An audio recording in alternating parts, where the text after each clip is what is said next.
லுஹருக்கு முன்னால் 4 பின்னால் 2, சுபுக்கு முன்னால் 2 8, மக்ரிபுக்கு பின்னால் 2 10, இஷாவுக்கு பின்னால் 2 12. இந்த 12 ரக்காத்தை அந்த தொழுகையின் ஃபர்தான தொழுகைக்கு முன்பின் சுன்னத்தாக இருக்கிற இந்த 12ஐ தினமும் ஒருவர் தொழுதார், பனாலஹு பைத்தன் ஃபில் ஜன்னா, அல்லாஹ் சுவர்க்கத்தில் அவர்களுக்காக ஒரு மாளிகை எழுப்புவான். இந்த ஹதீஸை திருமதி பதிவு செய்கிறார். சஹீஹான ஹதீஸ்களிலே பதிவு செய்யப்படுகிறது. அன்னை உம்மு ஹபீபா ரலியல்லாஹு அன்ஹா இந்த ஹதீஸை அறிவிக்கிறார்கள். உம்மு ஹபீபா இடத்திலே இருந்து அறிவிக்கக்கூடிய ராவிகள் 3 ராவிகள் வருவார்கள்.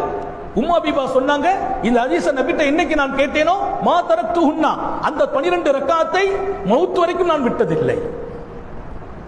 ஹதீஸ் என்பது நபியிடத்தில் கேட்ட வாழ்க்கை என்பது சஹாபாக்களால் இத்தனை அளவிற்கு கையாளப்பட்டது, நடைமுறைப்படுத்தப்பட்டது. நம்ம நிறைய விஷயங்களை கேட்பதற்கு மாத்திரமே நம்மை ஆக்கிக் கொண்டோம், கேட்டு ரசிக்கக்கூடிய மனிதர்களாக மாறிக்கொண்டோம்.